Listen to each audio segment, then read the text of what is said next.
Recent గా ఒక engineer family suicide చేసుకొని చనిపోయారు కదా. అందులో ఒక మనవడు తప్పితే ఇంకెవరు కూడా బతకలేదు. అయితే దీంట్లో ప్రధాన నిందితుడిగా ఉన్న సాదిక్ ఖాన్ ఇప్పుడు పోలీసులు పట్టుకున్నట్టుగా తెలుస్తుంది. అది కూడా ఢిల్లీ, మీరట్ ఈ ప్రాంతాల్లో అని చెప్పేసి తెలుస్తుంది. ఒకసారి దీని గురించి డిస్కస్ చేయడానికి ప్రజెంట్ మనతో పాటు దాము బాలాజీ గారు సీనియర్ జర్నలిస్ట్ ఉన్నారు. వారిని అడిగి తెలిసిన ప్రయత్నం చేద్దాం. నమస్కారం సార్.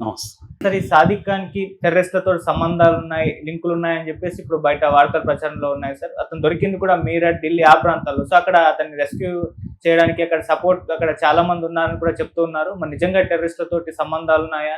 మరి పోలీసులు కూడా దాదాపు ఒక 4-5 రాష్ట్రాల పోలీసులు కష్టపడి తన్ని పట్టుకున్నట్టుగా కూడా చెప్తున్నారు. ఎలా పట్టుకున్నారు, అతను ఎలా తప్పించుకునే ప్రయత్నం చేశాడు, సో అతని టెర్రరిస్టులతో సంబంధాలు ఉన్నాయా సార్? యాక్చువల్గా సాదిక్ అనే ఒక అబ్బాయి, 26 ఏళ్ళ అబ్బాయి, అతను ప్రో రైఫిల్ షూటింగ్ అకాడమీ జరుపుతున్నాడు కాకినాడలో ఒక స్మాల్ టౌన్. సో అలాంటి అతనికి 5 రాష్ట్రాల్లో పరిచయాలు ఎలా వచ్చాయి? అతను వాడి నుంచి సోలాపూర్ నుంచి ఢిల్లీ నుంచి మీరట్ నుంచి కేరళ వెళ్ళి అక్కడ నుంచి సముద్ర మార్గంలో దుబాయ్ వెళ్ళాలనేది అతని స్కెచ్ అనమాట. ఈ స్కెచ్లో అతనికి అనేక చోట్ల అనేక మంది హెల్ప్ చేశారు. సో అతనికి టెర్రరిస్ట్ ఆర్గనైజేషన్తో లింకులు ఉన్నాయా? ఎందుకంటే మొదటి నుంచి కూడా దీన్ని లవ్ జిహాద్ అని పిలుస్తున్నారు. మొన్న విజయసాయి రెడ్డి కూడా పెద్ద ట్వీట్ కూడా చేశాడు. ప్రతిపక్షం, అధికార పక్షం ఇద్దరు కూడా ఈ ఆస్పెక్ట్ని పట్టించుకోవట్లేదు, ఇది లవ్ జిహాదే క్లియర్గా అనేది కూడా ఆయన చెప్పాడు. చాలామంది కూడా అది చెప్తున్నారు. ఎందుకంటే అతను ఈ అమ్మాయిని ట్రాప్ చేశాడు, సౌజన్య అమ్మాయిని, ఈ నూకరాజు కూతుర్ని ట్రాప్ చేసి ఆ అమ్మాయి రాసిన లెటర్లో కూడా, సూసైడ్ లెటర్లో, నన్ను ముస్లింలుగా కన్వర్ట్ అవ్వమని ప్రెజర్ చేస్తున్నాడు అనే మాట కూడా రాసింది.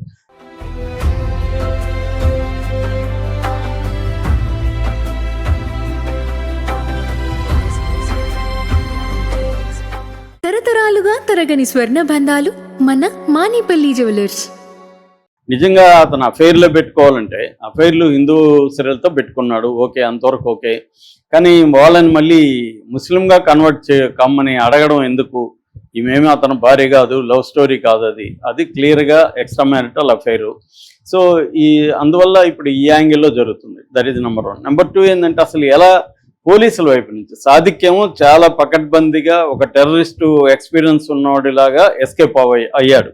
కానీ పోలీసులు 5 రోజులు 40 బృందాలు 5 రాష్ట్రాల పోలీసులతో సమన్వయం, అంటే ఆంధ్ర, కర్ణాటక, మహారాష్ట్ర, ఢిల్లీ, ఉత్తరప్రదేశ్, ఈ 5 రాష్ట్రాల పోలీసులతో సమన్వయం చేసి చాలా పట్టుకున్నారు. నిజానికి కాకినాడ పోలీసుల్ని, రాజమండ్రి పోలీసుల్ని అభినందించాలి. ఎందుకంటే మనకి మొన్న కూడా చెప్పుకున్నాం, పవన్ కళ్యాణ్ ఇటు తూర్పుగోదావరి ఎస్పీ నరసింహ కిషోర్కి, ఇటు కాకినాడ ఎస్పీ బిందు మాధవ్కి ఇద్దరికి ఫోన్లు చేసి దీని మీద సీరియస్గా పనిచేయమని చెప్పాడు. ఎందుకంటే ఈ నూకరాజు ఎవరైతే ఉన్నాడో అతను పిఠాపురం పంచాయతీ శాఖలో అసిస్టెంట్ ఇంజనీర్గా గత 10 ఏళ్ళ నుంచి పనిచేస్తున్నాడు.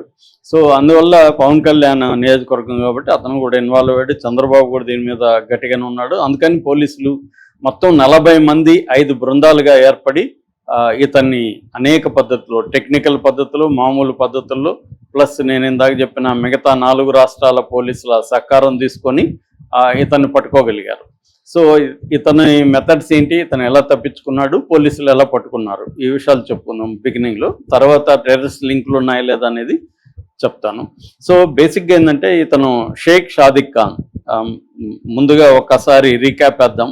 రీక్యాప్లో 16వ తేదీ రాత్రి 11:45 రాజమండ్రిలో ఒక రైల్ రోడ్డు బ్రిడ్జ్ మీద నుంచి వీళ్ళు ఫ్యామిలీ 4 గోదావరిలో దూకారు. ఎవరు? నూకరాజు 61 ఏళ్ళు ఆయన భార్య మీనా 58 ఏళ్ళు, ఆయన కూతురు సౌజన్య 38 ఏళ్ళు, ఆయన మనమడు సౌజన్య కొడుకు రియాన్స్ కార్తికేయ 10 ఏళ్ళు. అయితే దూకేటప్పుడే ఈ అబ్బాయి వాళ్ళిద్దరు ముందు దూకేశారు, పెద్దోళ్ళు, నూకరాజు ఆయన భార్య మీనా. దాని తర్వాత కొడుకు చేతులు పట్టుకొని తల్లి దూకడానికి ట్రై చేసినప్పుడు ఈ అబ్బాయి వెనక్కి వద్దమ్మ అని లాగితే అప్పుడు ఆమె ఏం చెప్పిందంటే, నీకు ఈతొచ్చు కదరా, ఒకవేళ నువ్వు బతికితే పలానా ఆంటీని గలువు అని చెప్పేసి వాడిని కూడా లాక్కొని దూకేస్తుంది. అయితే అబ్బాయికి ఈతొచ్చు కాబట్టి కొంత అబ్బాయి ధైర్యంగానే నిలబడి ఈత ఈదుతూ అక్కడ ఇసుక దిబ్బుంటే వెళ్ళాడు. అయితే ఆ అబ్బాయికి కూడా దెబ్బలు తగిలాయి. అయితే అక్కడ నుంచి హెల్ప్ అని అరుస్తున్నాడు. ఈ లోపల వాళ్ళు దూకడాన్ని అక్కడ వెళ్తున్న ఒక అతను చూసి ఇమ్మీడియట్గా పోలీసులకి, రాజమండ్రిలో 2 టౌన్ పోలీసులకు ఫోన్ చేస్తే వాళ్ళు 112కి ఫోన్ చేస్తాడు అనుకుంటా, బీటోళ్ళకి. వాళ్ళు 2 టౌన్కి ఇచ్చారు. అక్కడ నుంచి వాళ్ళు వచ్చారు. ఇమ్మీడియట్గా లంకలో ఉండే మత్స్య గ్రామాల్లో ఉండే మత్స్యకారులకి చెప్పారు. వాళ్ళు ఇమ్మీడియట్గా వచ్చి చూసినప్పుడు ఈ అబ్బాయి మాత్రం దొరికాడు. మిగతా శవాలు కూడా దొరకలేదు. బిగినింగ్లో నూకరాజ్ శవం, తర్వాత కూతురు శవం, నిన్న భార్య మీనా శవం కూడా దొరికేస్తాయి. అందరు శవాలు అయితే దొరికాయి. ఈ లోపల ఈ అబ్బాయి కూడా కొన్ని విషయాలు మాట్లాడాడు క్లియర్గా. అట్లాగే నూకరాజు ఒక వాట్సాప్ మెసేజ్లు కూడా చేశాడు ఫ్రెండ్స్కి. దాంతోపాటు ఆయన లెటర్, ఎస్పీని కలెక్టర్ని ఉద్దేశించి లెటర్ రాశాడు, సూసైడ్ లెటర్. అందులో కూడా క్లియర్గా సాదిక్ అనే వాడి మా టార్చర్ పెడుతున్నాడు అనేది యాంగిల్లో ఉంది. అలాగే ఈ అబ్బాయి మా నాన్న జగదీశ్వర్ రెడ్డిని కూడా ఇతనే చంపాడు అనేది ఈ అబ్బాయి చెప్పాడు. దాని తర్వాత ఆ అమ్మాయి లెటర్లో కూడా మా హస్బెండ్ ఇతనే చంపాడని ఉంది. జూలై 2వ తేదీన అతను అనారోగ్యంతో చనిపోయాడు అనుకున్నారు, లేదు అతను విషంతో చనిపోయాడు అనేది ఇప్పుడు తేలింది. అందుకని వాళ్ళ జగదీశ్వర్ రెడ్డి వాళ్ళ నాన్న భాస్కర్ రెడ్డి సర్పవరం పోలీస్ స్టేషన్లో కేసు పెట్టారు. సో ఇప్పుడు ఇతని 2 పోలీస్ స్టేషన్లో సాదిక్ మీద కేసులు నమోదైనాయి. ఒకటేమో సర్పవరం పోలీస్ స్టేషన్లో BNS 103 కింద హత్య కేసు, రెండోదేమో రాజమండ్రి 2 టౌన్ పోలీస్ స్టేషన్లో అబెట్మెంట్ ఆఫ్ సూసైడ్ 108 BNS కింద. సో ఇలా ఈ 2 కేసులు అయినాయి. కాబట్టి ఈ 2 టౌన్ల పోలీసులు కోఆర్డినేషన్లో పనిచేసుకుంటూ వెళ్తున్నారు. 2 ఎస్పీలు గైడ్ చేస్తున్నారు. ఇది వీళ్ళ వైపు నుంచి. ఇక సాదిక్ ఏం చేశాడంటే, ఎప్పుడైతే న్యూస్ తెలిసిందో ఇమీడియట్గా అర్ధరాత్రి బయలుదేరి సామర్లకోటకు వచ్చి సామర్లకోటలో కోనార్క్ ఎక్స్ప్రెస్కి టికెట్ తీసుకున్నాడు. ఏది జనరల్ కంపార్ట్మెంట్లో. అతను తెలివిగా ఫోన్ ఇంట్లోనే వదిలేశాడు. తర్వాత కార్డులు, డెబిట్ కార్డు కానీ క్రెడిట్ కార్డు కానీ వాడలేదు. తర్వాత UPI పేమెంట్లు చేయలేదు. అంటే అతనికి పోలీసుల మెథడ్స్ మీద ఐడియా ఉంది నీట్గా. అంటే వీళ్ళు ఎలా మనం ట్రేస్ చేస్తారో ఆ ట్రేస్ కానికుండా ఎలా మనం బిహేవ్ చేయాలనేది అతను ప్లాన్ చేసుకున్నాడు. సో కోనర్కి ఎక్కాడు. అక్కడ నుంచి కొంత దూరం పోయినాక అక్కడ ఒకరి ఫోను అడిగి, ఇట్లా నా ఫోను దారిపోయింది, మీది ఇవ్వండి, ఒక కాల్ చేసుకుంటానని చెప్పి వాళ్ళ సిస్టర్కి కాల్ చేశాడు. నువ్వు కంగారు పడద్దు, నేను సేఫ్గా ఉంటానని. తర్వాత వాళ్ళ లాయర్కి కాల్ చేసి ప్రజెంట్ సిచ్యువేషన్ ఏంటి, మనం ఎలాంటి స్టెప్స్ తీసుకోవాలి అదంతా అడిగాడు. సో దాన్ని బట్టి లాయర్తో డిస్కస్ చేసినాక అతనికి అర్థమైంది ఏమంటే, ఖచ్చితంగా మనల్ని పట్టుకుంటారు వీళ్ళు, పట్టుకుంటే ఇప్పుడు బయటికి రాము, ఇవన్నీ బయటకు వస్తాయి, నేను అతను చంపింది ఇవన్నీ బయటకు వస్తాయి అని అతనికి అర్థమయ్యేసి ఇక్కడ నుంచి మనం దేశం వదిలిపోవాలి అన్న ప్లాన్ వేసుకున్నాడు. అక్కడి నుంచి అతను నెక్స్ట్ వెళ్ళాడు. సో ఇప్పుడు నేను అతను ఎలా వెళ్ళాడో చెప్పకుండా పోలీసుల వైపు నుంచి చెప్తాను. పోలీసులు ఏం చేశారంటే, ఇమీడియట్గా వాళ్ళ ఇంట్లో వాళ్ళని విచారించారు. వాళ్ళకి తెలిసింది ఫోన్ ఇక్కడ వదిలేసారని ఫోన్ హ్యాండ్ ఓవర్ చేసుకున్నారు. ఆ ఫోన్లో ఎక్కడెక్కడ ఏ కాంటాక్ట్స్ ఉన్నాయి, ఆ కాంటాక్ట్స్ కోనార్క్ ఎక్స్ప్రెస్ రూట్లో ఎక్కడ ఉన్నాయి, కోనార్క్ ఎక్స్ప్రెస్ ఎక్కడని ఎలా తెలిసిందంటే, వీడు ఫోన్ చేశాడు కదా వేరే వాళ్ళది, ఆ ఫోన్ ట్రాక్ చేశారు. ఆ ఫోన్ వాళ్ళ సిస్టర్ కాల్ రికార్డులో నుంచి ఆ ఫోన్ ట్రాక్ చేసి వాళ్ళని కాంటాక్ట్ చేశారు. వాళ్ళని కాంటాక్ట్ చేస్తే ఇట్లా ఒక అతను కోనార్క్ ఎక్స్ప్రెస్లో వెళ్తుంటే దొరికా, ఇట్లా నా ఫోన్ తీసుకున్నాడని. దాంతో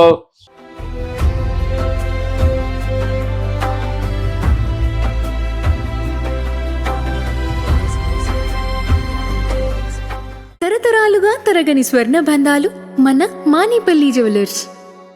వీళ్ళు అపార్ట్మెంట్కి సరే ఆ కంపార్ట్మెంట్లో ఉన్న వాళ్ళని అడిగారు, జనరల్ కంపార్ట్మెంట్లో ఇతను ఎక్కడ దిగాడు అని. వాడీలో దిగాడని చెప్పారు. సో వాడికి వెళ్ళారు వీళ్ళు. సో వాడీలో CCTV ఫుటేజ్లో అవన్నీ చూశారు. అక్కడ ఒక అతనుతో ఇతను మాట్లాడుతుండేది చూశారు. అతన్ని అడిగారు, అక్కడ పోర్టర్ రైల్వే ఎంప్లాయీతో.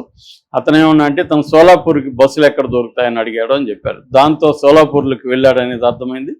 ఆల్రెడీ సోలాపూర్లో నెంబరు ఇతని ఫోన్లో ఉంది ఒకటి. దాంతో సోలాపూర్లో ఉండే అతన్ని పట్టుకున్నారు. అతనేమో అతను ఢిల్లీ వెళ్ళాడని చెప్పారు. ఢిల్లీలో ఫోన్ ట్రాక్ చేశారు. ఢిల్లీకి ఇక్కడ నుంచి ఫ్లైట్లో వెళ్ళిపోయారు ఒక బ్యాచ్. ఎందుకంటే మొత్తం 5 బృందాలుగా డివైడ్ అయ్యారు. అట్లాగే లోకల్ పోలీసులకు కూడా ఇతను ఫోటో అవన్నీ సబ్మిట్ చేసి వాళ్ళని కూడా ఈ లోపల సీసీటీవీ ఫుటేజీలు అవన్నీ పరిశీలించమన్నారు. దాదాపు 300 పైన సీసీటీవీ ఫుటేజీలు పరిశీలించారు అన్ని రకాల రాష్ట్రాల పోలీసులు. అంటే వాడి కర్ణాటకలో దిగాడు కాబట్టి కర్ణాటక పోలీసుల దగ్గర నుంచి అందరి సహాయం వీళ్ళు తీసుకుంటా వెళ్ళారనమాట. సో అక్కడ ఢిల్లీలో పోయి ఢిల్లీలో వీళ్ళ ఫ్రెండ్ పట్టుకున్నారు. ఢిల్లీ అతనేమో మీరట్ పోయినాడని చెప్పారు. అక్కడ నుంచి మీరట్ వెళ్ళారు. మీరట్లో ఇతని ఫ్రెండ్ ఉన్నాడు. మీరట్లో పట్టుకుంటే అతను ఏం చెప్పాడంటే ఇక్కడ ఒక హోటల్లో ఉంచాను నేను అని అతను అన్నాడు. చూపించంటే అతను వెళ్ళి హోటల్లో చూపించారు, పట్టుకున్నారు. పట్టుకున్నాక అక్కడ మీరట్ అనేది ఉత్తరప్రదేశ్. సో అక్కడ పట్టుకున్నప్పుడు ఆ రాష్ట్రంలో పోలీసుల పర్మిషన్ ప్లస్ కోర్టుకి సబ్మిట్ చేయాల్సి ఉంటుంది. అలాగే కోర్టులో ప్రవేశపెట్టి నిన్న అతన్ని ప్రవేశపెట్టి ఇది మొన్న పట్టుకున్నారు నైట్. నిన్న ప్రవేశపెట్టి ట్రాన్సిట్ వారెంట్ తీసుకొని అక్కడి నుంచి తీసుకుని వచ్చారు రాత్రికి. ఈ రోజంతా విచారించి ఈరోజు ఈవినింగ్కి లేదా దొరికినట్టుగా ఇవన్నీ కూడా అనప్సేలే. రేపు ఒకవేళ వాళ్ళు అనుకుంటే ఈరోజే దొరికినట్టుగా రేపు కోర్టులో పెట్టగలరు వాళ్ళు.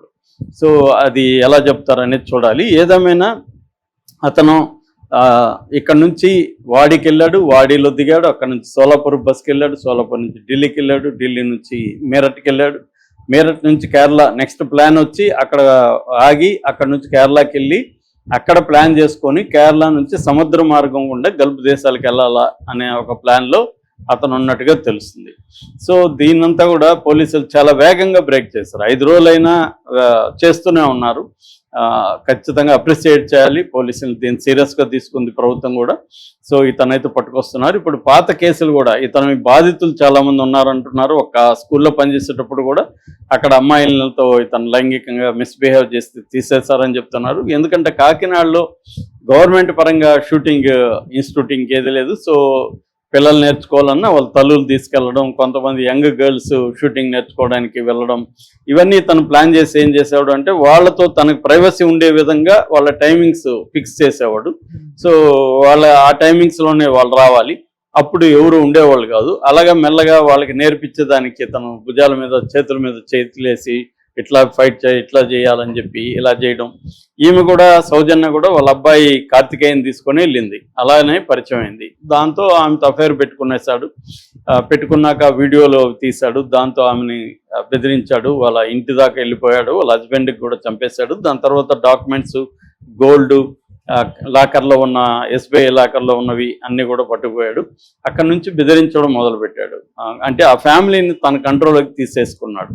వీళ్ళేమో పరువు గల కుటుంబం, మిడిల్ క్లాసు, ఆయన ఇంజనీర్గా పనిచేస్తున్నాడు. సో ఇప్పుడు కానీ ఫోటోలు వీడియోలు వస్తే మన బతికేమయ్యేది, వీడిని నమ్మి ఇప్పుడు వీడి కంట్రోల్లోకి మనం వెళ్ళిపోయినాం, ఆస్తులు అన్నీ వెళ్ళిపోయినాయి అని చెప్పి వాళ్ళు ఇంకా మనకి ఇది ఒకటే మార్గం అని చెప్పి డిసైడ్ అయ్యి ఆత్మహత్య చేసుకున్నారు. సో ఇప్పుడు ఇదైతే సీరియస్గా పట్టుకొని వచ్చారు. దీంతో ఇప్పుడు అతన్ని కేసు కూడా స్ట్రాంగ్గా నిర్మించి సాక్ష్యాలు ఇవన్నీ చేసి, ఎందుకంటే దీంట్లో చాలా వరకు సాక్ష్యాలు కూడా ఉండవు. ఇప్పుడు చంపాడంటే చంపినట్టుగా రుజువులు ఏంటి? సో ఇవన్నీ వాళ్ళు కూడా లేరు. వాళ్ళు రాసిన సూసైడ్ లెటర్లు మాత్రమే ఉన్నాయి. సో దీన్ని ఏ స్థాయిలో నిర్మిస్తారు ఈ కేసును, అతనికి ఏ స్థాయిలో చేస్తారని చూడాలి. రెండోది, అతను టెర్రరిస్ట్తో లింకులు ఉన్నాయా అనే యాంగిల్లో కూడా ఇప్పుడు పోలీసులు ప్రశ్నిస్తున్నారు. అక్కడ వీళ్ళకి షెల్టర్ ఇచ్చిన వాళ్ళందరినీ అక్కడ లోకల్ ఆ రాష్ట్ర పోలీసులు అదుపులోకి తీసుకొని వాళ్ళ బ్యాక్గ్రౌండ్స్, వాళ్ళకి టెర్రరిస్టులతో సంబంధాలు ఇవన్నీ కూడా చెక్ చేస్తున్నారు. ఎందుకంటే మనకి ఆపరేషన్ సింధూర్ తర్వాత ఇండియాలో టెర్రరిస్ట్ నెట్వర్క్ల మీద తీవ్రమైన నిఘా ఉంది. సో ఈ అబ్బాయికి కూడా ఏమన్నా అటువంటి సంబంధాలు ఉన్నాయా, ఇది లవ్ జిహాదా అన్న యాంగిల్లో కూడా ఇప్పుడు మల్టిపుల్ స్టేట్స్లో నుంచి పోలీసులు కోఆర్డినేటెడ్ ఇన్వెస్టిగేషన్ చేస్తున్నారు. Okay sir, thank you so much.